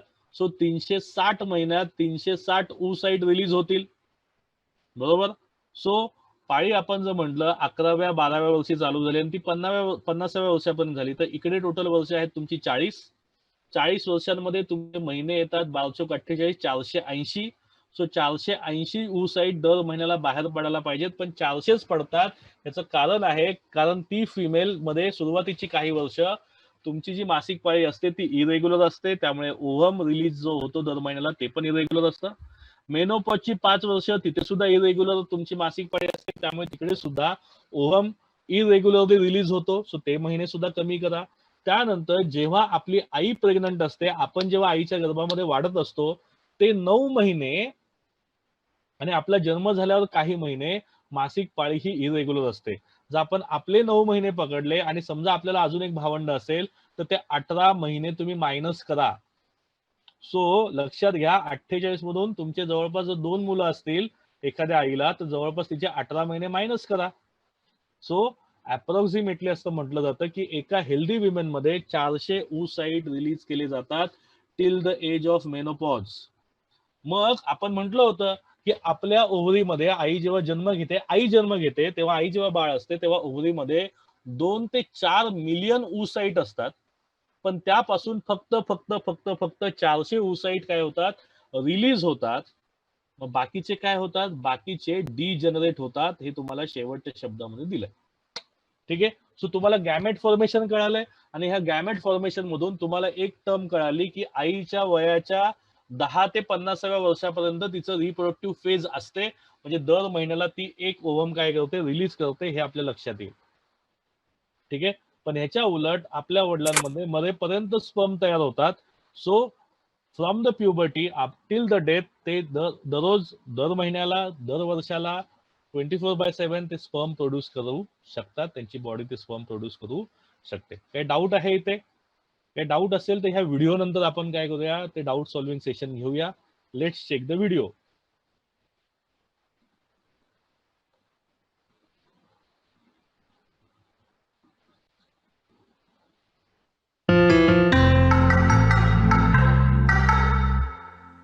By now, we are aware of almost all the changes that occur during puberty in both boys and girls.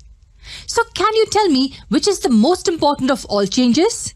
Yes, it is the development of reproductive organs.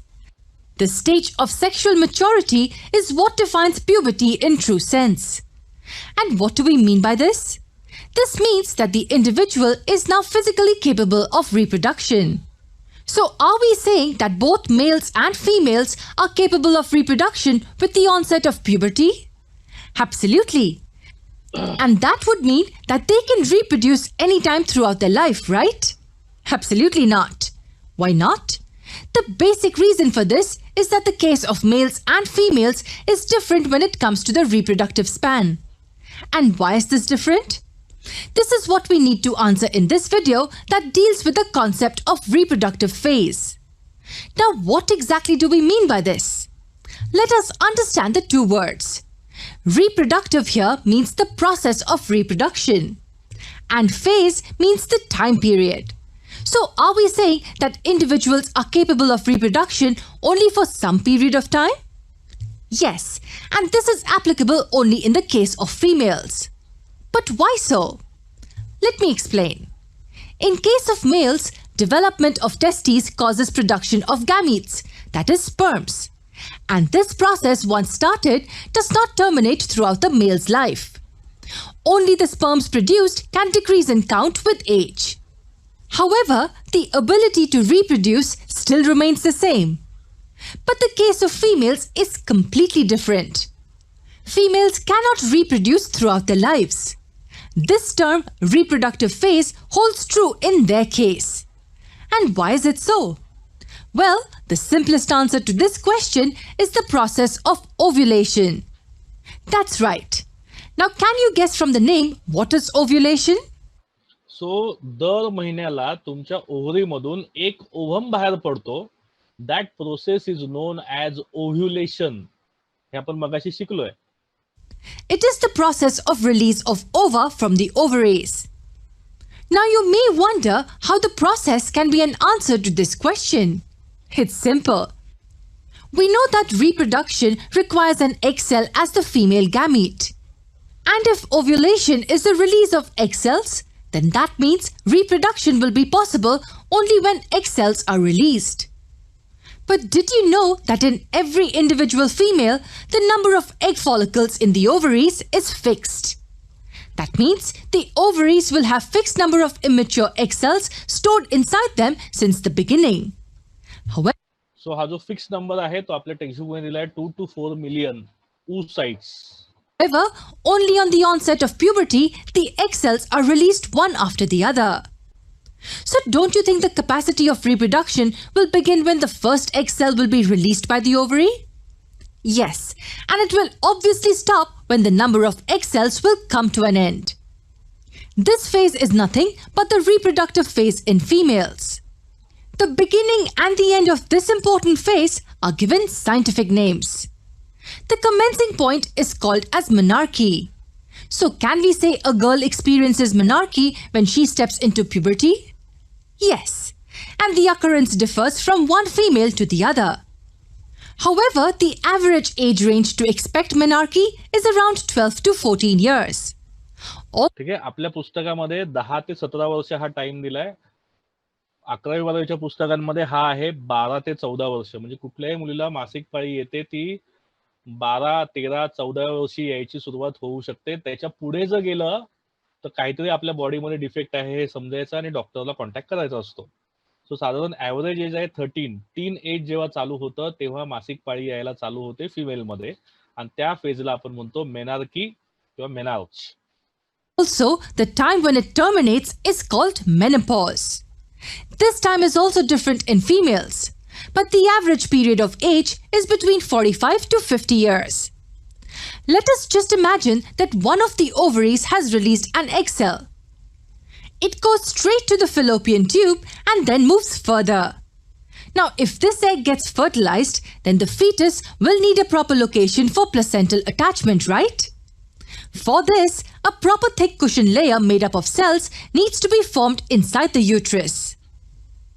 We know that this layer is called the endometrium. But how will the reproductive tract know whether fertilization is going to occur or not? ठीक आहे, लक्षात घ्या, जे दर महिन्याला 1 ovum जो release होतोय तो फर्टिलाइज झाला पाहिजे. जर मेल स्पर्म आला तरच तो फर्टिलाइज होईल, आणि इफ इन केस तो झाला तर तो झायगोट फॉर्म होईल, झायगोट पासून एम्ब्रिओ बनेल, आणि तो एम्ब्रिओ येऊन युटेरसच्या एंडोमेट्रियल वॉलला काय होईल, अटॅच होईल, तिकडे तो फिक्स्ड होईल. ठीक आहे, पण त्यासाठी तो एंडोमेट्रियल वॉल तयार झाला पाहिजे फिजिकली. पण त्याला कसं कळेल की फर्टिलेशन झालंय की नाही झालंय, तर ते त्या हॉर्मोन्समुळे कळतं. सो ते कसं ते त्यांनी आपल्याला इथे सांगितलंय. How will it form the endometrium all of a sudden if fertilization occurs? The natural tendency of our body is to be prepared for every possibility. So in this case too, our body makes the necessary preparations. When the ovum is released from either of the ovaries, many hormones work in coordination to get the endometrial layer ready. In case fertilization occurs, the fetus will have a proper location for placental attachment. Jayesh, mic चालू झाला तुझा. स्क्रीनकडे लक्ष पाहिजे, पालकांकडे लक्ष नकोय. Wait a second. We said if fertilization occurs. What if it doesn't? In that case, the ovum will come out of the body through the vagina. And what will happen to the endometrium?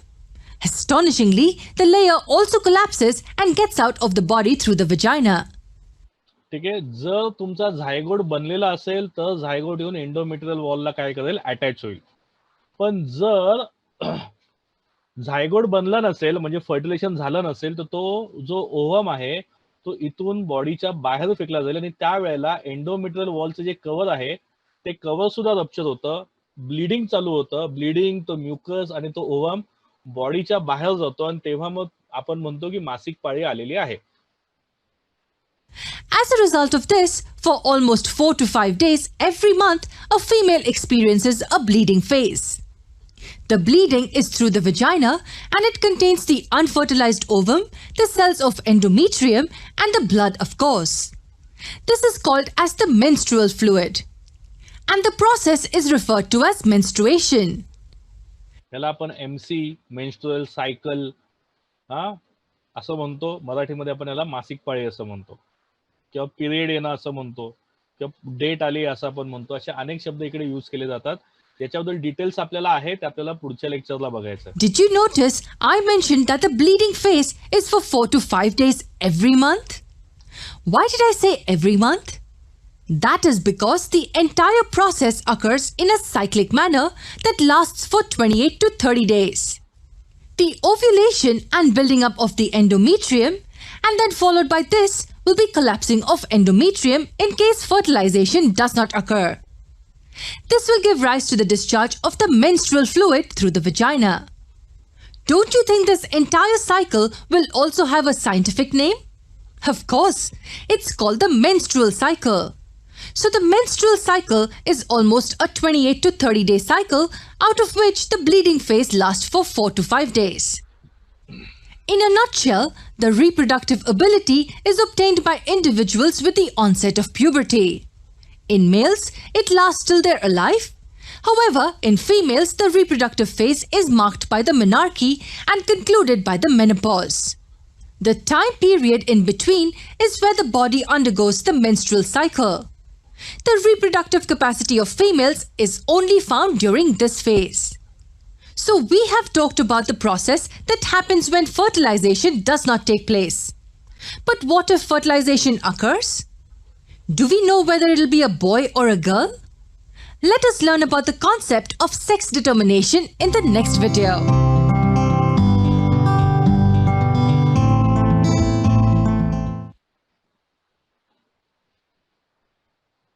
चलो, doubts.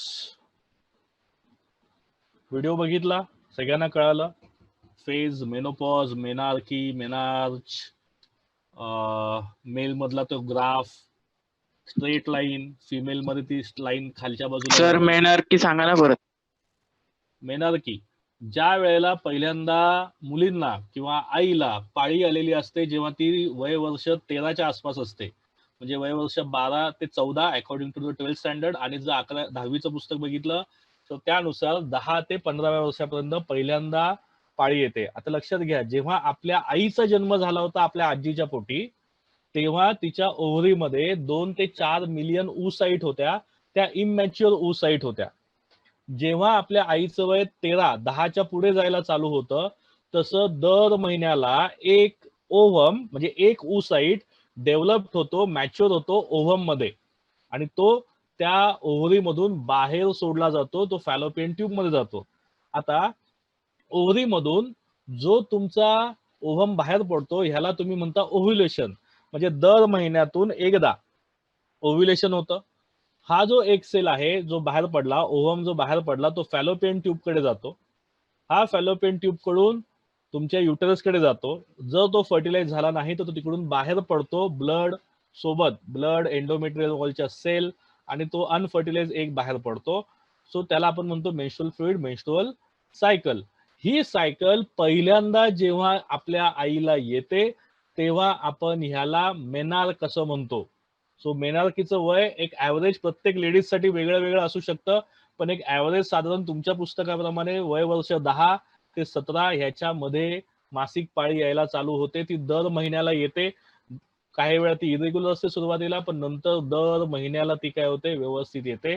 So हे जेव्हा चालू होतं तेव्हा तुम्ही त्याला menarche असं म्हणता किंवा मेनॉर्स असं म्हणता.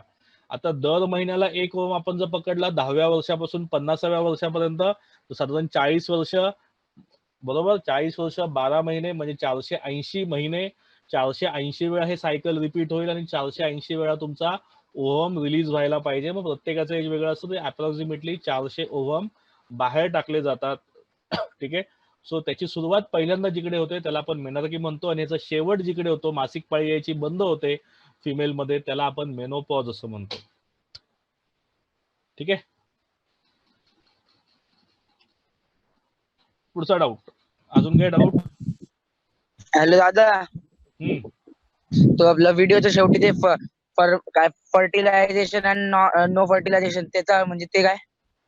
अच्छा, तो व्हिडिओ जर नीट ऐकला असशील तर त्यामध्ये 2 गोष्टी येतात, त्या आपल्याला पुढे पण बघायच्या आहेत. दर महिन्याला एक ओव्हम बाहेर पडतो. तो ओव्हम फॅलोपियन ट्यूब मध्ये म्हणजे ओव्हिडक्ट मध्ये येतो.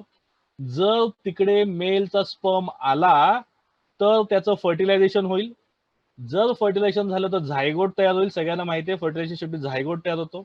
झायगोट डिवाइड रिडिवाइड होईल आणि त्याच्यापासून एक एम्ब्रिओ बनेल, गर्भ बनेल. त्या गर्भाची त्या गर्भाशयामध्ये, सॉरी गर्भाशयात नाही, गर्भपिशवीमध्ये, युटेरस मध्ये त्याची वाढ होईल आणि त्यापासून बाळ तयार होईल. पण हे केव्हा, जर मेल गॅमेट फिमेल गॅमेट एकत्र आले असतील तर.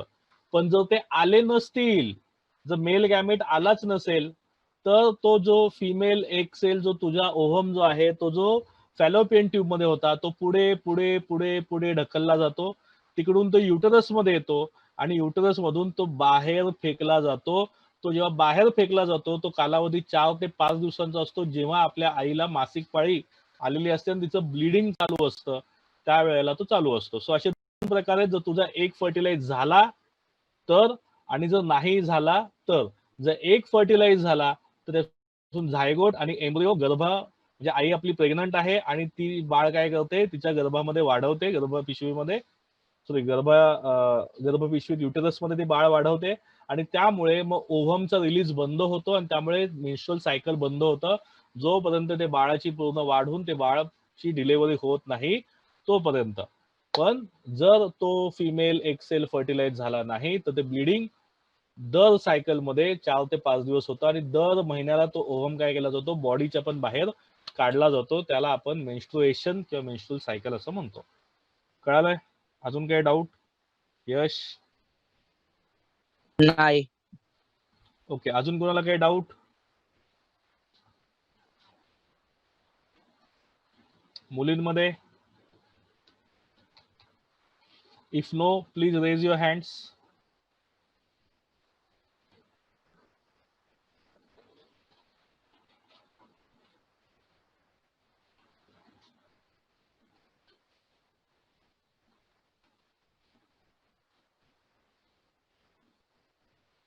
ओके, लेट मी चेक कोणाकोणाच्या हातावर आहेत. अथर्व, हर्ष, अश्विन, उर्मी महाजन.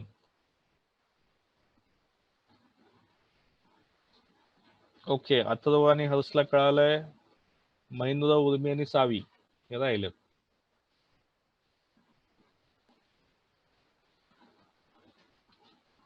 ओके, सो एकदा आपण पुन्हा रिवाइज करूया की आपण आज काय बघितलं पुढच्या स्लाइड मध्ये जाऊन.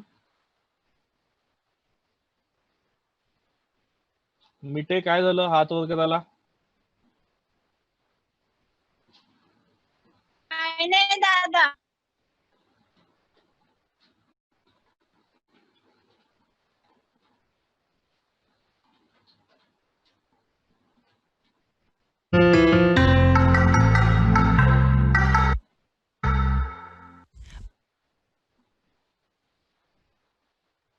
सो आज आपण 2 सिस्टीम बघितल्या. सो हे दोन्ही चार्ट तुमच्या वहीमध्ये आले पाहिजेत, हे लक्षात ठेवा नोट्स म्हणून. ठीक आहे, डाऊट सॉल्विंग आपलं झालेलं आहे. तर अजून कोणाला काही क्वेश्चन असतील तर तुम्ही विचारू शकता.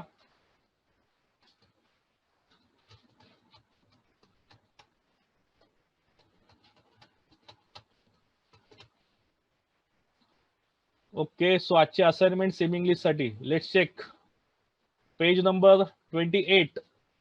कॅन यू रिकॉल 3 क्वेश्चन जे आपण लेक्चरच्या सुरुवातीला बघितले ते तुम्हाला लिहायचे.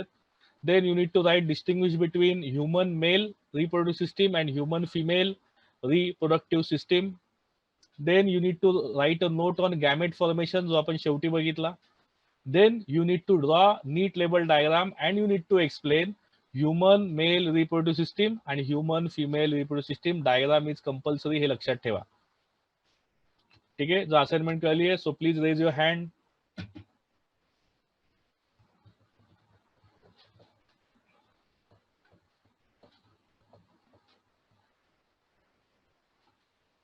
ओके, सो असाइनमेंट मी तुमच्या ग्रुपवर पोस्ट करतो. So thank you so much for the lecture. उद्या आपल्यासाठी सगळ्यात महत्त्वाचं लेक्चर आहे.